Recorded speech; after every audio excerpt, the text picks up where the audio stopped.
Eu sofria com ansiedade há mais de 2 anos. Tudo começou quando eu morava em uma outra cidade, onde eu comecei a fazer amizades, onde eu comecei a me apaixonar por alguém. Vou começar. Bom, eu me mudei para uma casa e que eu fiz amizade com o vizinho logo no primeiro dia. E com o passar do tempo, esse vizinho foi me mostrando, né? Foi me levando pessoas para me conhecer. Aí eu conheci algumas meninas e também alguns meninos do bairro ali perto. Certo dia, acabou a eletricidade na rua, porque uma pipa enroscou no fio e causou toda aquela escuridez. Então, 2 meninos apareceram lá e começaram a conversar comigo no escuro, lá na rua, que estavam todos os moradores na rua. Então a gente começou a conversar normal. Depois disso, depois desse dia, depois que voltou a energia e tudo mais, a gente começou a se falar direto, né? Eu fui no meu banho, tava lavando o cabelo. Assim que eu saí do banheiro, aí o meu pai falou: Bianca, tem uma pessoa lá que falou o nome lá e tá te chamando. Eu fui lá na frente, falei: ué, o que será que tá? Quem que é? Aí eu cheguei lá, quando vai ver, era um dos meninos que havia conversado comigo naquele dia. Então ali a gente começou a conversar, conversar. Aí ele falou assim: ó, eu vou lá buscar meu irmão na academia, tá? Eu falei: não, beleza, vai lá. E foi. Depois desse dia, o irmão dele veio de bicicleta. No mesmo dia. Aí o irmão dele veio de bicicleta, ele também. Aí o menino que foi me chamar foi embora e só ficou o irmão dele, que é mais velho. E a gente começou a conversar, conversar, conversar.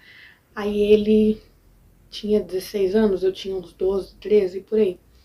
A gente começou a conversar lá naquela noite. Meus irmãos tinham saído com uma vizinha, então só tava eu, meu pai. Não, meu pai tinha saído também. Então só tava eu e minha mãe em casa. E eu lá fora com um menino conversando. Ele me convidou pra comer um lanche. Só que eu não aceitei de vergonha, né, gente? Porque eu sou burra. Mas eu não aceitei. Mas aí, depois que ele foi embora, acho que era quase meia-noite já, eu entrei pra dentro do meu quarto. Aí eu comecei a sentir uns negócios estranhos. Comecei a sentir a minha mão coçar assim, meu coração muito acelerado, falta de ar. Eu não conseguia dormir nem comer. E eu ficava: o que será que tá acontecendo comigo? E depois desses dias a gente começou a conversar mais e mais. Chegou um tempo em que tava lotado de molecada em frente de casa, em formato de rodinha. Assim, todo mundo sentado conversando. E eu dei conta que eu tava apaixonada por esse menino. E eu falei: e agora, Deus, o que eu vou fazer na minha vida? Então, então eu comecei a conversar e eu caí na real. Falei: ó, então tô gostando de você, papá, não quer namorar comigo? Ele falou assim: ó, então é que eu não namoro, eu só fico com as meninas. Se quiser ficar, bem. Se não quiser, tá bom. Falei: eu não quero ficar, eu quero namoro sério. Aí até que chegou num dia que tava tendo um churrasco em casa lá, e ele foi convidado. Ele e um monte de meus amigos foi convidado. A gente tava dando uma de andar de bicicleta e eu sentei na garupa do meu vizinho. Aí ele desceu lá pra baixo e deixou eu. Aí desceu um menino que eu gostava. Desceu também. E lá a gente se abraçou. E meu pai viu aquilo, onde acelerou meu coração. Eu falei: pronto, acabou minha vida.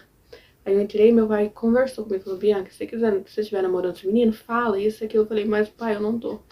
A partir dali, desse momento, a gente começou a namorar escondido. E isso, né, me trouxe uma ansiedade terrível. Me trouxe uma crise de pânico. Por quê? Porque com o decorrer do tempo eu tava completamente apaixonada por ele, mas ele não me respeitava, ele tocava em mim onde eu não gostaria que tocava, ele falava umas coisas que, tipo, tava muito avançado pra minha idade, eu não entendia. E quando eu realmente entendia, eu ficava tipo: meu Deus, eu sou uma criança ainda, o que eu tô fazendo na minha vida? Até que quando a gente decidiu assumir o nosso namoro, fazer, como fala, deixar um relacionamento sério. Conversei com a minha mãe e tudo mais, e minha mãe explicou de um episódio que aconteceu com ela. E ela, com base em tudo que ela falou pra mim, eu falei: bom, eu não quero mais. Eu liguei pra ele e eu nunca tinha feito nada com ele, né? Não, ao menos que dava um abraço, apertava a mão, né? Andar de mãos dadas ou um selinho. Era tudo que eu fazia. Aí depois disso eu falei: ah, então acho melhor a gente começar na amizade, tal, tal. Aí ele falou assim: nossa, você me iludiu, você me usou. Eu falei que eu não queria nada sério. E você falou: não, vamos, tal. E eu falei que não, isso, sim, papai. E ficou naquela conversa. Eu falei, não, me perdoa, sério mesmo. Eu não queria que isso acontecesse. Onde eu entrei com mais crise de ansiedade, muito, muito, muito. E eu lembro que quando eu tava no meio dessa roda de amigos, a minha mãe falou assim, menina, você não vai tomar jeito, não vai tomar vergonha na cara? O que os vizinhos vão achar? Vão achar que você é uma prostituta, de tanto menino ter na frente de casa, e que isso aqui, eu sei que não toma um jeito na sua vida. Aí um dia eu cheguei a discutir com minha mãe, falei, mãe, eu quero ir pra igreja, ninguém me leva pra igreja, só pra você ter ideia, como você quer que eu mude de vida, é aqui que me deixa feliz então. Se eu não posso e falar com Deus, eu vou ficar pra cá. Até que então, a partir daí minha ansiedade atacava sempre, sempre, sempre. Aí, esse ano ainda, tinha parado já a ansiedade. E eu nem me dava conta mais de ansiedade nem de nada. E uns meses atrás, né, todo mundo sabe que eu tô namorando e tal, eu tava com o meu namorado, tava de noite, e me deu uma crise de ansiedade forte, forte, forte, depois que a gente viu uma coisa. Qualquer dia eu conto em outro testemunho. E eu comecei a sentir, tipo, tremedeira demais, chorava, chorava, chorava muito, muito, muito. E eu não conseguia fazer nada além de chorar. No dia seguinte, eu fui pro colégio. No dia seguinte era segunda-feira, eu lembro. Fui pro colégio, me deu crise de ansiedade de novo. E muito forte, muito mais forte ainda. E eles me levaram pro hospital. No hospital, eles me deram remédio pra me acalmar e dormir. Aí eu fui na casa da minha amiga pra me descansar, porque eu não queria que minha mãe me visse naquele estado, porque minha mãe não sabia que eu tinha crise de ansiedade. E eu escondi isso de todo mundo. Então, até que a primeira pessoa mesmo ver eu de crise de ansiedade foi meu namorado atual. Então, eu passei pelo médico, fui encaminhada pro psiquiatra e pro psicólogo, que eu passo neles até hoje, né? Mas eu não tô tomando mais medicamento, apenas um de manhã, pra mim ficar concentrada e tal. E a psicóloga conversa comigo direto, né? De vez em quando, fala pra mim lá, pra conversar mesmo, pra me ajudar. Só que teve um dia que meu namorado me levou em Sertanópolis para um culto. E um pastor, acho que é pastor, Wagner Rivaroli, começou a pregar e tal.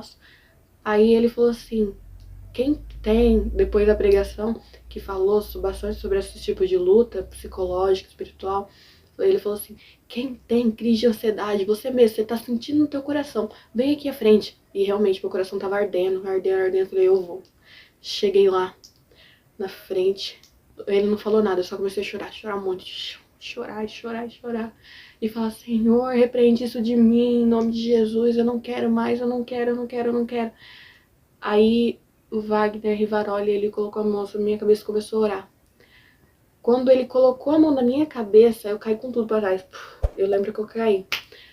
E a partir do momento que eu caí, eu fiquei chorando, mas era de alívio. Chorando muito, muito, muito. Deitada no chão, não conseguia nem levantar. Mas era de alívio. Sabe quando você sente que saiu uma coisa presa, que tava presa no teu corpo? Saiu, pá! E você ficou leve, não conseguia nem levantar? Era assim que eu tava. Até que teve uma hora que eu tentei me erguer, eu tava de salto ainda. Eu tentei me erguer e uma irmã que tava do meu lado, olhando, ela me deu a mão e me levantou. E eu fiquei lá parada, tremendo, tremendo. Aí depois eu respirei, aí parou. O que você quer chegar com isso, Bianca? Que eu fui curada. Eu fui curada disso. Então, Bianca, por que você ainda passa no psicólogo? Porque ela falou assim que é pra mim passando e passando pra até ver que eu consigo caminhar sozinha. Então era pra mim passando só pra conversar, pra ver se eu tava bem e tal. Eu falei assim, não, vou continuar indo, porque é sempre bom conversar com alguém, né? Aí então eu falei, não vai ser remédio que vai me curar. Não vai ser médico que vai me curar. Porque o médico dos médicos está comigo. E se isso aconteceu comigo, Deus me colocou nessa, ele vai me tirar também, porque ele está comigo. Ele autorizou essa aprovação, porque ele vai ficar comigo. O que você quer dizer, Bianca? Crê em Deus. Coloca essa sua causa aí nas mãos de Deus. Da mesma forma que ele pôde me curar, ele pode curar você também. Mas, Bianca, eu tenho tal coisa literalmente impossível. Pro mundo, pro ser humano é impossível. Mas para Deus nada é impossível. Em Lucas, agora eu não vou me lembrar onde, mas diz de que para Deus nada é impossível. Deus pode todas as coisas. Do nada ele criou tudo. Então por que ele não pode curar isso de você? Reflita nisso essa noite. pede, mas Deus e tal, tal. Não, vai lá e pede. E ora com fé. Porque na Bíblia diz, pedi, pedi e dar-se-vos-á, mas você tem que pedir de todo o coração, alguma coisa assim. Assim que eu achar a palavra, eu faço um vídeo sobre ele, aqui agora minha mente tá bugada. Mas, gente, é isso, viu? Deus abençoe. Olá, pessoal, tudo bom com vocês? Pra quem não me conhece, meu nome é Bianca Toni Schmidt e seja muito bem-vindo a esse meu canal. Como todo mundo sabe, esse é meu canal de testemunhos, e esse testemunho, gente, mexeu muito comigo, foi da minha vida, é meu testemunho de verdade. Ainda esse ano eu tive exatamente essas coisas, mas pela graça de Deus Pai, eu fui curada e creio que vocês também serão curados. Então, com um pedidinho aí de ajuda, por favor, eu peço, se inscreva no canal, ative o sininho de notificação, deixe seu like para você não perder nada e compartilhe com alguém que sofre com essas crises de ansiedade, depressão, alguma coisa, porque quem sabe Deus resolve mudar um pouquinho a vida deles. E eu creio que vai mudar a sua também. Então, fica com Deus.